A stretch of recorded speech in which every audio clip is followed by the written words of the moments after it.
Okay, so we're going to make some Easter blondies. So you'll have heard of a brownie, but this is a blondie, so it's an adaptation to the recipe. So we've got a large tin here, and I'm using a large tin because I'm making quite a lot of this recipe. So you probably want to cut this down by half or maybe even quarters.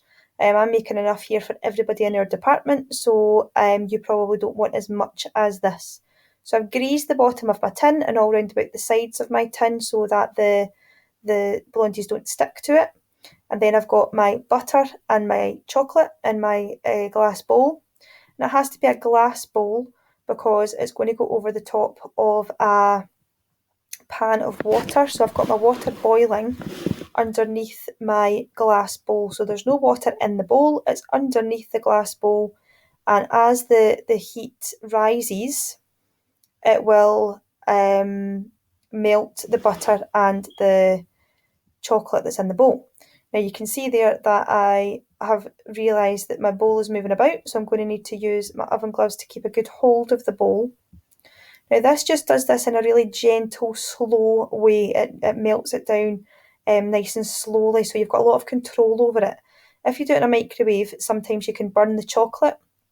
It's a much quicker way of doing it, but you can definitely burn the chocolate if you do it that way. So that's why I've chosen to do it over what you would call a bain-marie. So we've got the boiling water in the bottom and then the glass bowl on the top. Right, then in my other glass bowl, so I've got a large glass bowl here with my demerara sugar in it and my caster sugar. Now there's loads of sugar in this recipe, so like last week, this is a really, really sweet one. So I'm now putting 2 eggs in to my sugar. So the traffic light label for this one, definitely for sugar, would be red. No matter how big the portion is, it was definitely going to be red. Sorry, it's 3 eggs I'm putting in actually. So putting my shells in the bin at the moment, and I'm using the end of my knife to crack my egg. It's always the safest way to do it rather than banging it off the side of the bowl where it could smash all over the place. Eggshells straight into the bin and wash your hands. And then I'm using an electric mixer because it's much quicker than doing it with a hand whisk. So I'm going to use an electric whisk, and I am at the moment just giving my chocolate and my butter a little stir. I know you can't see it, but that's exactly what I'm doing. So I'm stirring it so that the chocolate and the butter are being mixed round about that bowl as they're melting. Then I'm back to my sugar and my eggs, and I'm whisking those until they turn into a foam. So whisking for a good, I would say 2 minutes or so probably, until there's no lumps in there and until you've got that into a foamy mixture. So your eggs, what will happen is they'll start to trap air with the sugar. So the sugar cuts through the egg and it traps air, and that's what's going to make this mixture nice and fluffy inside. So I'm mixing it round, moving my bowl round as I go, and you'll start to see that the mixture will start to get bigger in the bowl. So as the air is incorporated into the sugar and the eggs, the mixture will start to rise in your bowl. Now I've got a great big lump of sugar in there. I don't know if you can see it, but I'm trying to catch it with my blades of my mixer, because the sugar that was in the cupboard has been there for quite a long time. And I said the same thing last week. Remember I said that the brown sugar that I had used last week, there's quite a lot of moisture that was trapped in that sugar, and it kind of gathers the different granules of sugar up and it makes them stick together. So the longer you've got your sugar in your cupboard, that's what can happen. So I am stopping my mixer now and getting as much off the beaters as I can. I'm going to use these beaters again later, but I'm just taking them off so they don't drip all over my work surface. You know, I like to be neat and tidy. So I'm taking them off and I'm just putting them on a paper towel at the side just now, whilst I'm moving back to my butter and my chocolate. Now, like I said, it's a really slow way of melting the chocolate. So by doing it over the bain-marie, it does take quite a long time to melt down that chocolate. So it does take quite a bit of time. So now I've got the melted butter and white chocolate, and I'm pouring the egg and sugar mixture, just a quarter of it to start with, into my egg and my white chocolate. And I don't think I mentioned that that's what makes this a blondie rather than a brownie. So it's white chocolate rather than milk chocolate that we're using. So it gives the cake a white colour rather than, or a lighter colour, a blonde colour, imagine blonde hair, rather than a darker brown colour. So I love white chocolate. It's really sweet though, but I do love white chocolate. So this is my favourite type of brownie as a blondie. I much prefer it. So I'm mixing the sugar and the egg mixture into my chocolate and my butter, and then I'm pouring the rest of the egg and sugar mixture in, and I'm going to use a large tablespoon now to fold this mixture into the butter and the sugar, into the butter and the chocolate. Now, the reason that we use a folding action is to keep the air in. So you know how we put all that air in with our electric whisk? We want to keep that air in there, so we need to be really gentle with it. So we use what's called a folding action. So you do that in a figure of 8. So you use your spoon to go round the side of the bowl, cut through the middle, and fold over the top. So that's why it's called folding. It's just a gentle way of trying to keep the bubbles in that mixture so that the middle of the brownie or the blondie is going to be really light and fluffy. So you have to be nice and gentle as you're doing that, moving the bowl round as you go so that you're not just staying in the same place the whole time. Right round about the edges, cutting round and folding over the top.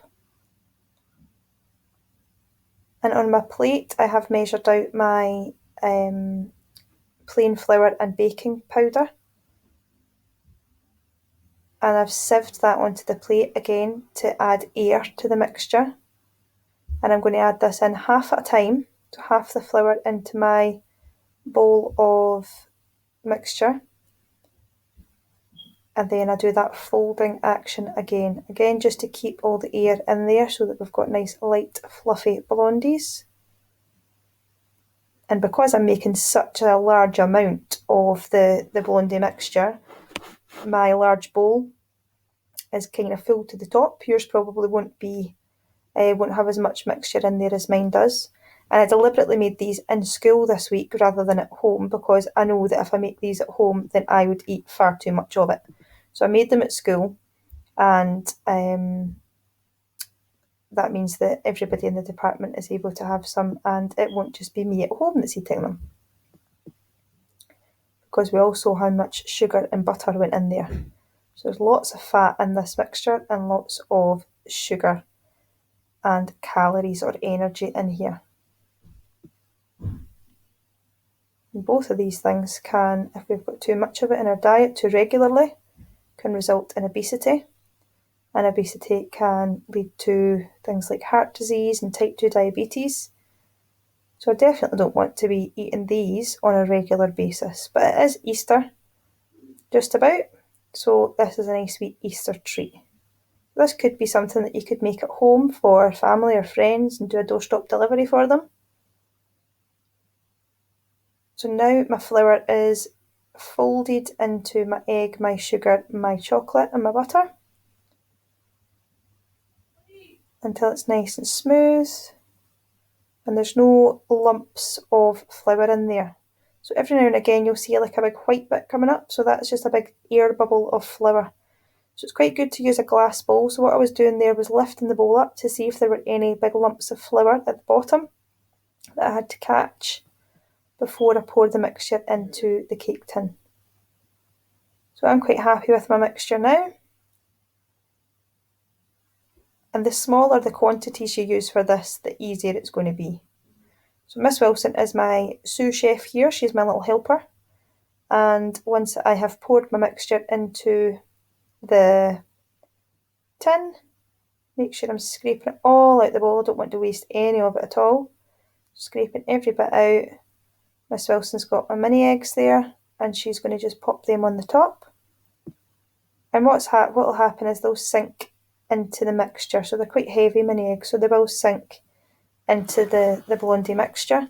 And then that means that as they cook, the chocolate inside will go nice and soft and the shell will burst, which will give that mini egg flavour throughout it, and you'll get the wee kind of crispy bits from the shell, which is really nice. And again, because it is Easter, that's why we're using mini eggs. So you could use different sweets in here if you wanted to, but I think mini eggs are good for Easter time. Oh, or little, you get the mini caramel eggs. They would be quite good in it, actually. Imagine the wee lumps of caramel coming out through it. Oh, that would be lovely. Again, that would increase the amount of sugar, increasing the amount of calories, and making it even worse than it already is. So traffic light label wise, I would say that this is all red other than our salt. So we've probably got a green traffic light label for salt, but the rest of it definitely would be red, and it would be very high in calories. So she's just popping them all over the top, making sure they're spread out evenly so that we get little bits of crispy bits throughout. And then that gets popped into the oven for about 40 minutes. So it's quite a thick mixture, so it does take quite a long time to cook. So into the oven for 40 minutes until it's golden brown. And she's just popping it onto a baking tray to make it easier to put it in and out the oven. And she should be using oven gloves to do that so that she's safe. We all know that, don't we? So oven gloves when we put something in the oven and when we take it out the oven. So now we should be able to see our finished blondie, and it should be nice and golden brown in the top and nice and soft and fluffy in the middle. And it was actually really crispy on the top too, which was really nice because there's so much sugar in it.